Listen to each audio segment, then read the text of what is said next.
Labyrinths is brought to you by Knox Robinson Productions. Please consider becoming a patron. For as little as $5 a month, you can listen to Labyrinths ad-free. Visit patreon.com/Knox Robinson to learn more. Dear listeners, this episode grapples with the subject of child sex abuse. Please listen at your own discretion. And they do say these things that are just extraordinary to you and me, but to them seem very normal. So one guy who was on my podcast, he's a pedophile, and he was saying that he needs to be around children. He says that he would never offend, but he has to be around them. And I said, but isn't it better for everyone if you just sort of absolve yourself from that entire situation, just get away from it? And he said, no, it makes me more likely to offend if I don't see them. Feeling lost? Then you're in the right place. I'm Amanda Knox. And I'm Christopher Robinson. And this is Labyrinths.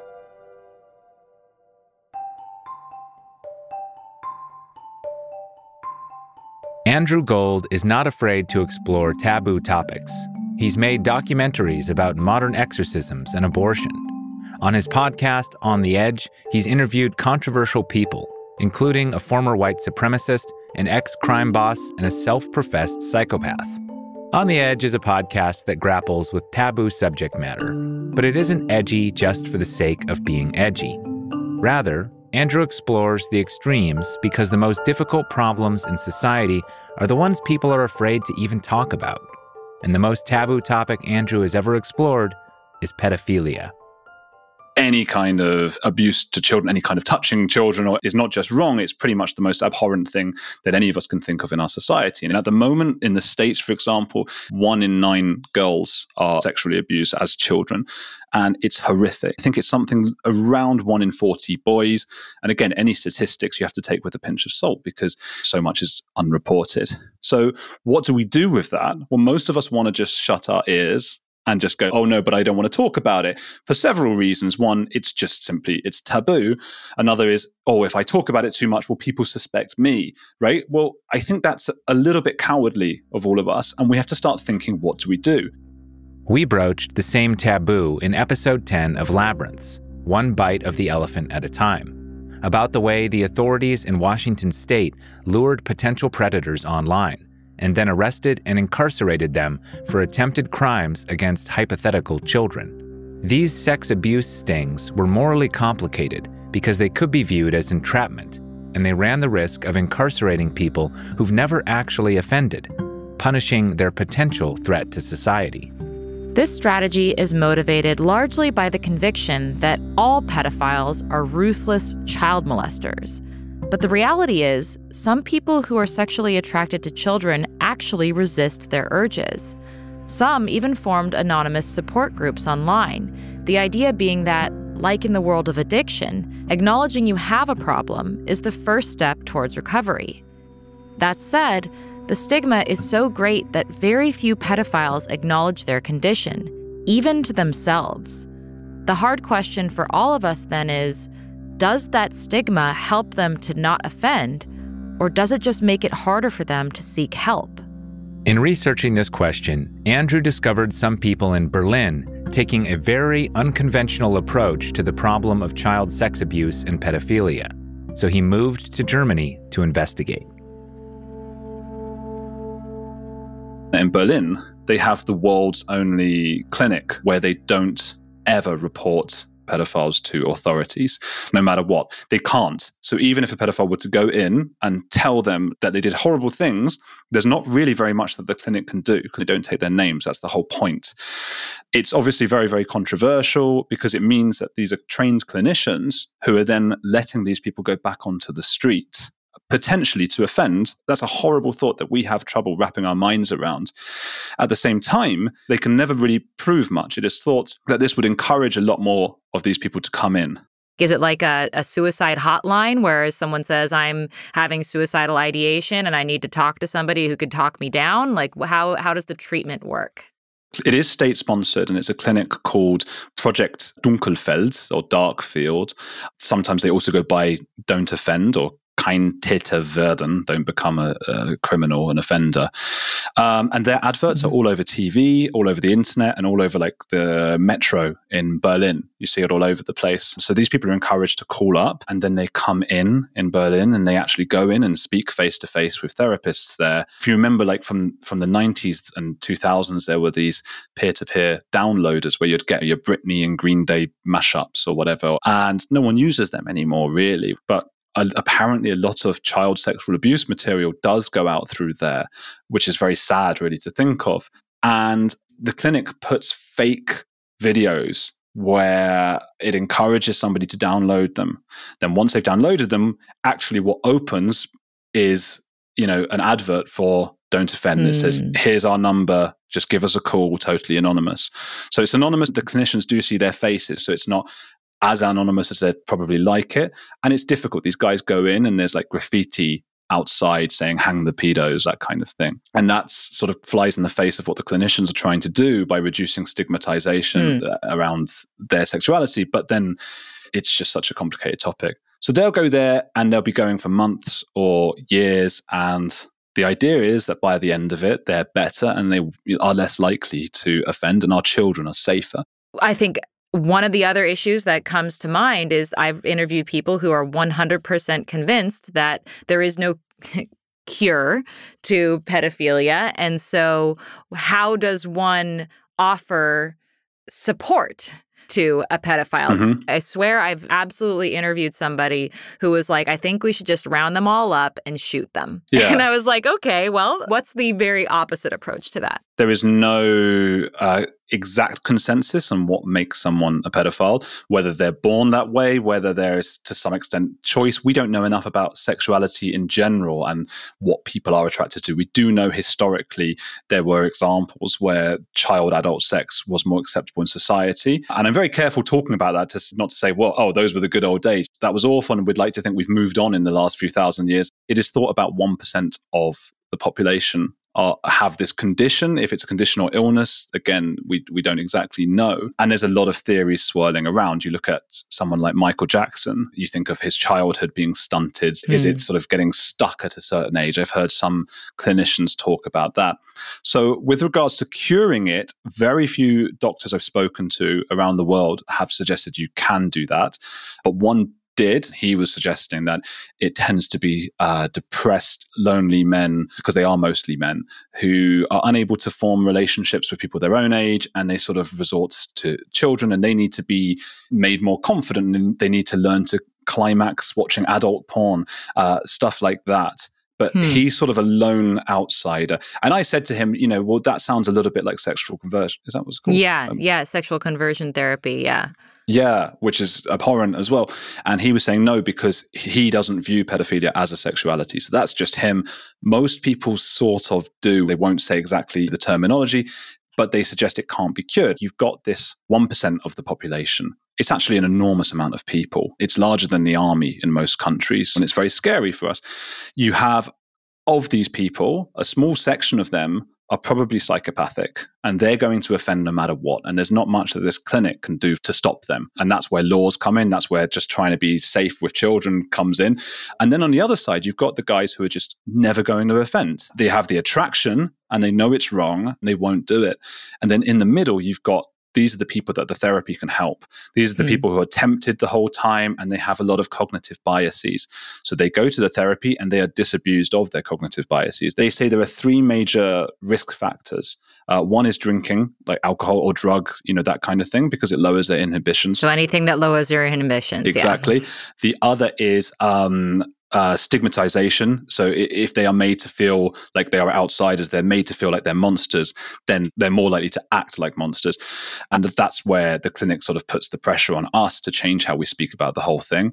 The third one is whether they are around children. It's like so obvious to us, and to some of them it's not. And again, I'm always having to say, like, I don't mean everyone, but they do tend to go towards jobs like teaching and like camp counseling and religious priests and imams and rabbis and things.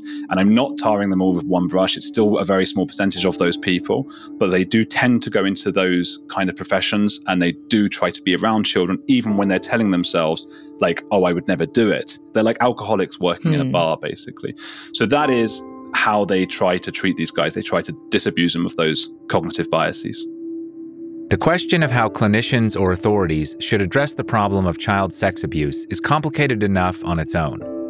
But it can't really be divorced from a careful look into who the potential offenders are, and the recognition that some of them may harbor pedophilic desires but are not acting upon them. So Andrew started to meet the people who struggle with this condition, and that's when things started to get strange.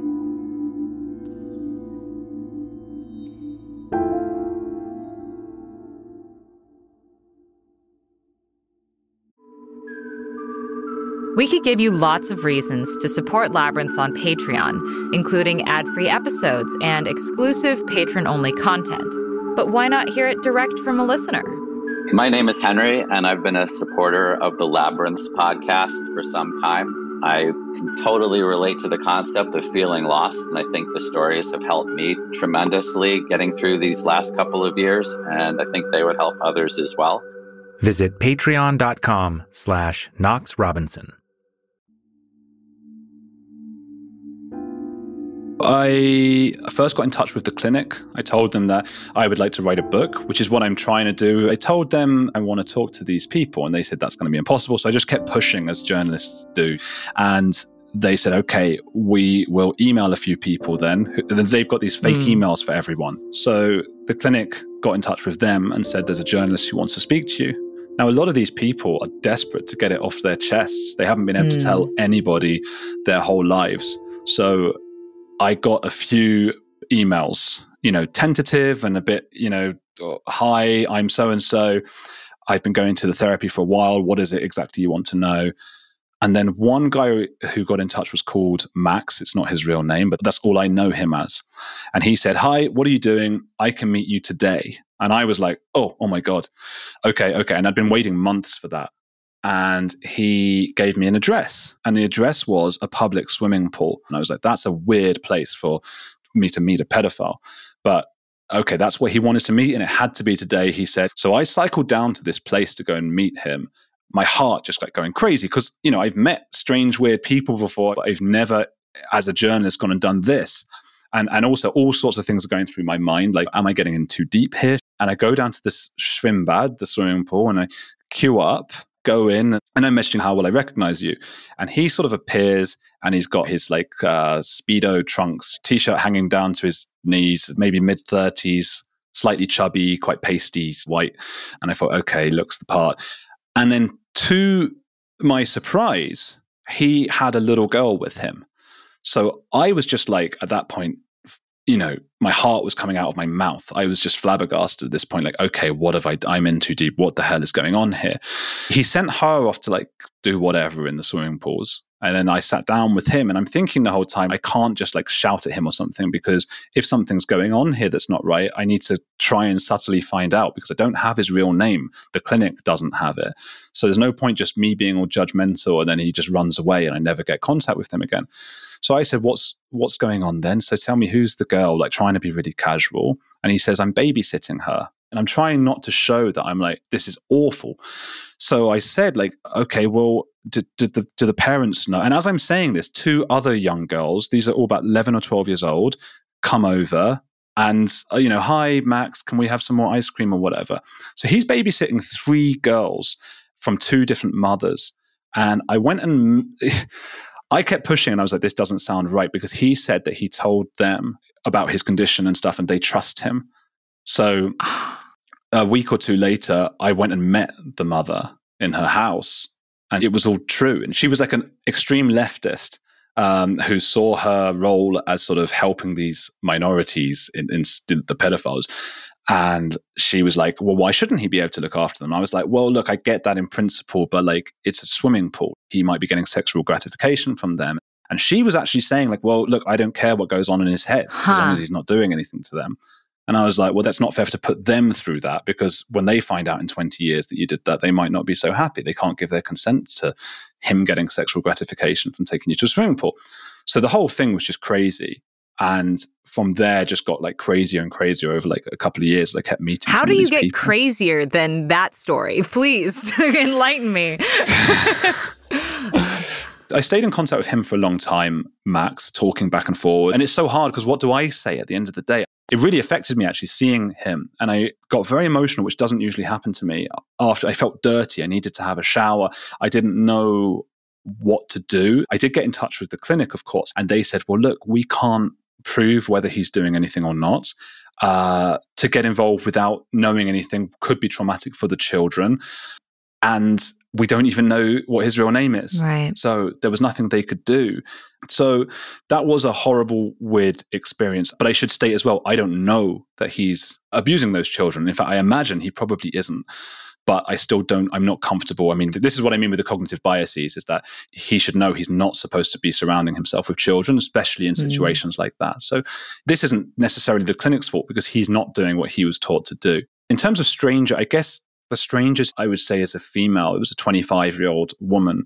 And the reason it's a stranger is because there are so few female pedophiles. And that took like a year to meet someone like that. I was pushing and delving deeper into these contacts, and they all know each other. And eventually they introduced me to this 25-year-old woman who had a boyfriend who was 27, and both of them were non-offending pedophiles. Wow. Who were attracted to babies.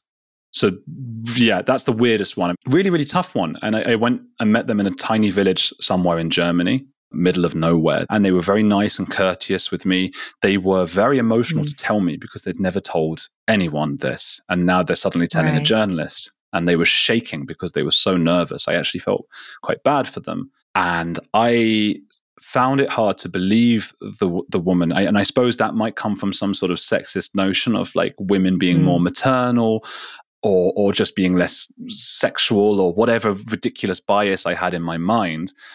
And there are fewer of them.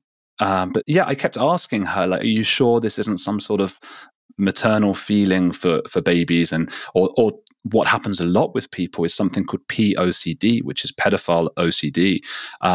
Obviously, OCD is accompanied by intrusive thoughts, and people often think, what's the worst thing that I could have? And obviously, that is the worst thing you could have. So an outrageous number of people with OCD convince themselves that they are pedophiles to the point of imagining having offended when they haven't.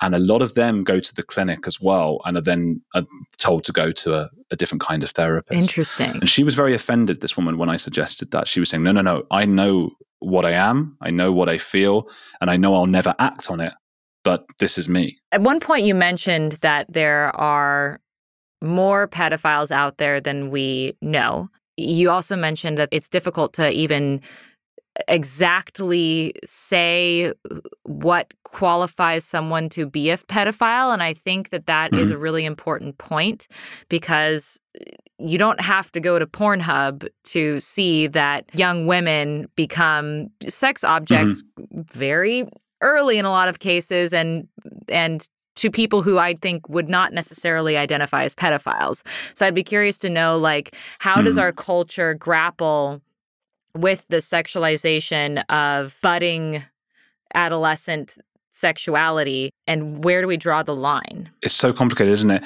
There are two different types of pedophiles. So there are pedophile, and then there are these things called hebephiles or hebephiles, and they are people who are attracted apparently to sort of 12-year-olds to 17-year-olds, right? We would classify them as that. And I think there have been a lot historically, I think. And evolutionarily, right? And I don't know enough about this. People a lot of the time didn't live as long, and people were having sex after puberty. Now, our society's evolved beyond that. And so we know in our society it's wrong to be having sexual relations with somebody who's under the age of 18. In the UK, it's 16. And there's a very good reason we have those limits, because someone younger than that is not able to consent in our society. But it doesn't mean the evolutionary thing goes away. Some of the women that like a lot of the A-lister celebrities go after, you look at some of Leonardo DiCaprio's girlfriends over the years and you're like, man, what's going on in his head?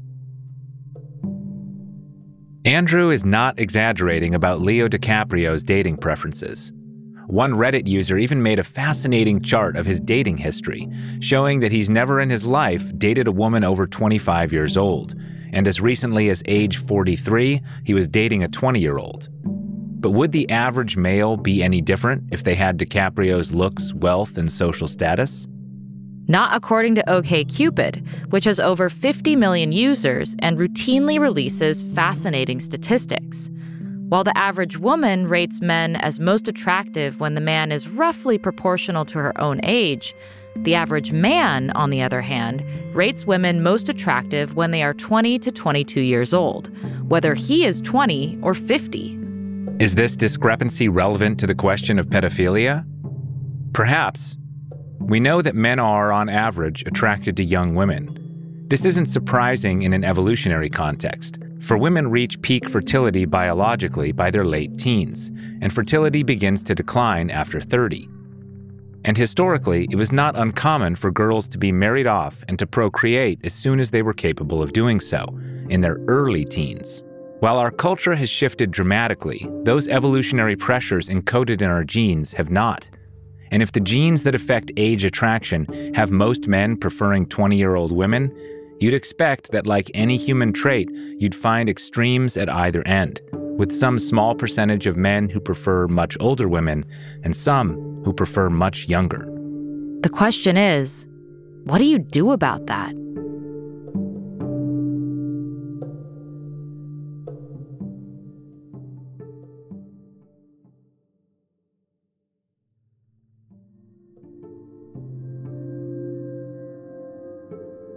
So that is a really difficult thing for our society to grapple with. So you were talking about the statistics. So we don't know exactly, but there have been some surveys and things done over the years in different colleges and things like that. And you do tend to find about 1% are exclusive pedophiles. So those are the people who are unable to form relationships. And that's 1% of men, I should say. Women, it's much lower than that. But unable to form adult consenting relationships. They can only be attracted to children. But their lives are hell. I mean, they can never be with someone. And it's not a nice life for them to have. And those ones who don't offend deserve our sympathy. Then when you get into non-exclusive pedophiles, then it gets really murky. And you have to also be wary of, like, even in anonymous surveys, who's going to really be honest about that and who's going to be honest with themselves. But there was one survey that found as many as like 20% of men had some attraction to at least under 18s. They would admit to that. But fortunately, though, a lot of those people were also able to form attraction to adults. And so most of those people aren't bothered by it. They put it to the back of their minds and they have enjoyable, fruitful adult relationships. There's no problem.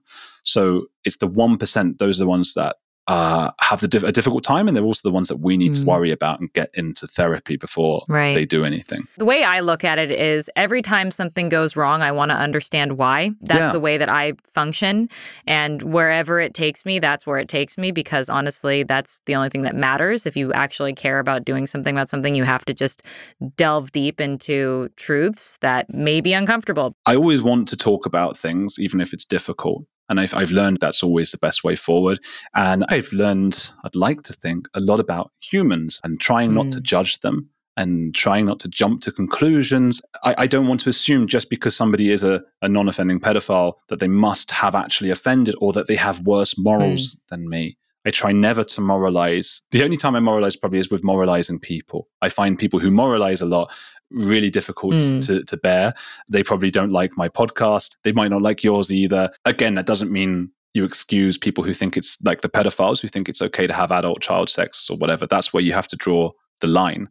But it just means, and I'm sure you feel the same, having met a lot of extreme and different and interesting people, you just like, we're not better than them. And let's hear people and listen to people. Yeah, no, if anything, I've often felt like I'm just luckier. Like, I was lucky to not be born with a very, very difficult, stigmatized condition. No one would ever choose to be a pedophile, so if they exist, then it's not by choice. I am interested, though, in talking about the hysteria. Where is the hysteria coming from? Because again, like, a part of me, I get it.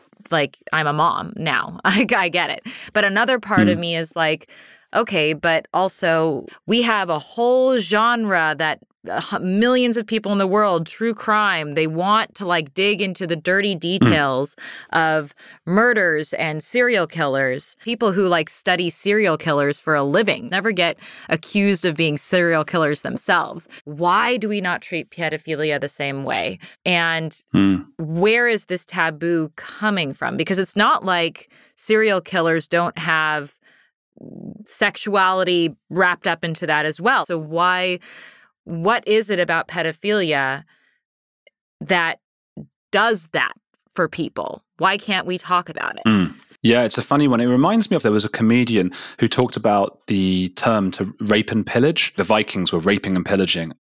Andrew's referring to the English comedian David Mitchell.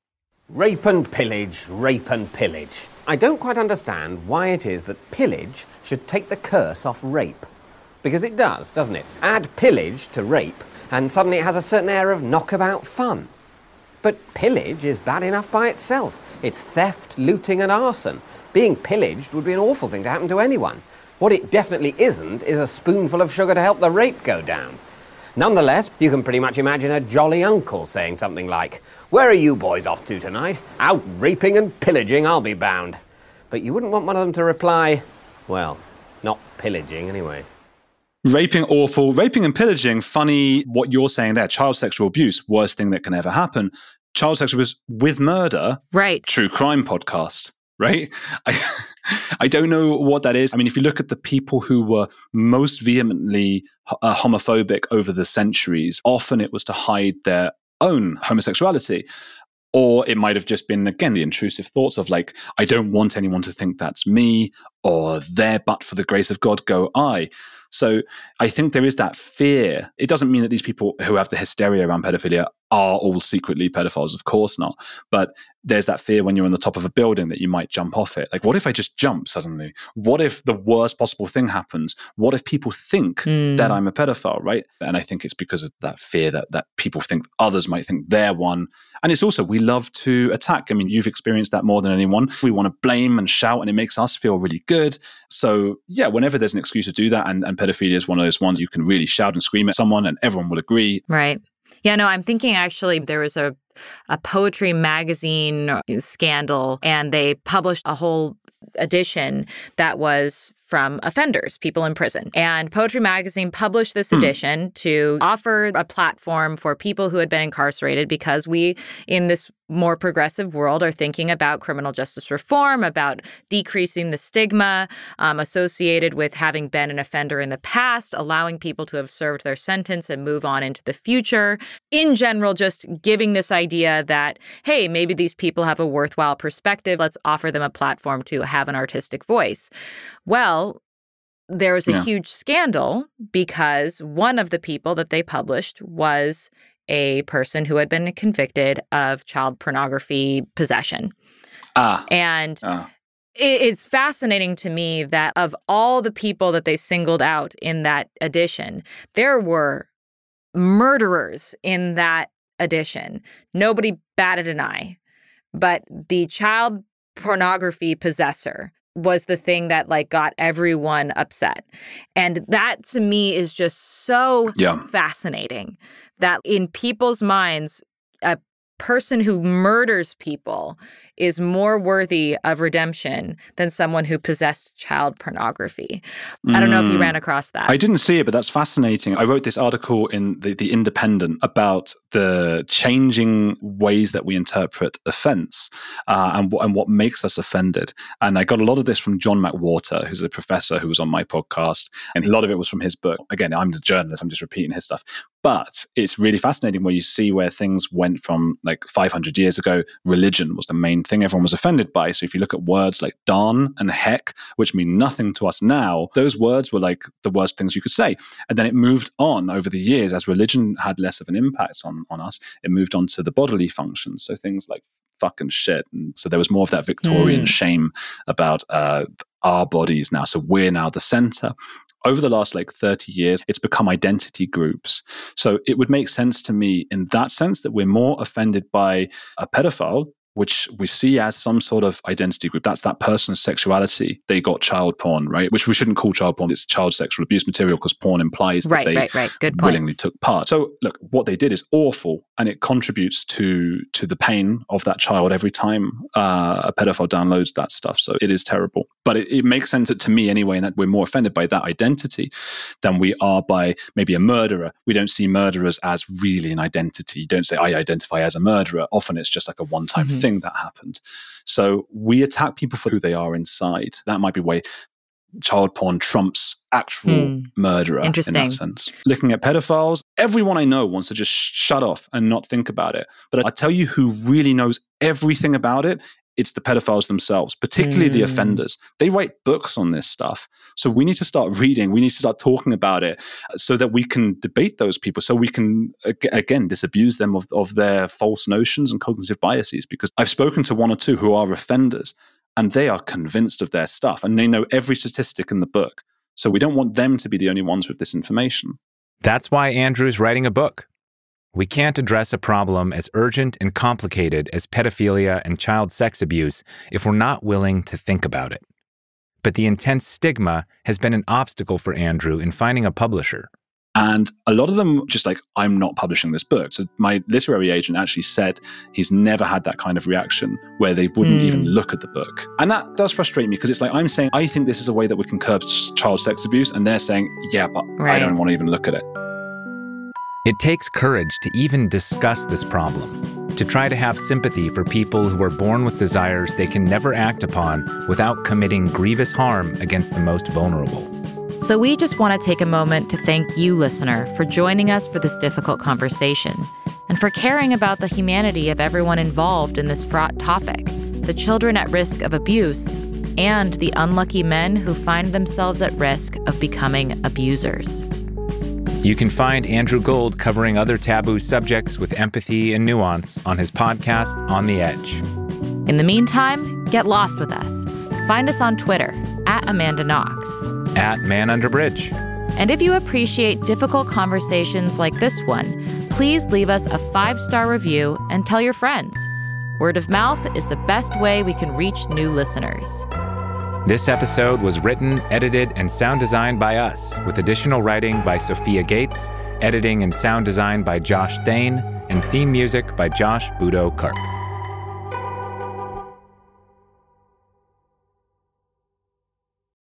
In the Labyrinths podcast system, the listener is serenaded by two separate but equally important hosts, Amanda Knox, who brings authenticity and empathy, and Christopher Robinson, who brings intellectual curiosity.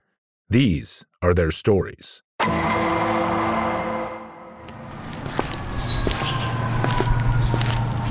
What do you think, Knox? Looks like a podcast junkie, shot up with one too many ads. Should have become a patron from the looks of it. Who wouldn't prefer ad-free episodes and signed books and live video hangouts over overdosing on ads in an alleyway? Don't patronize me, Knox. Leave that to the listener. Visit patreon.com/Knox Robinson.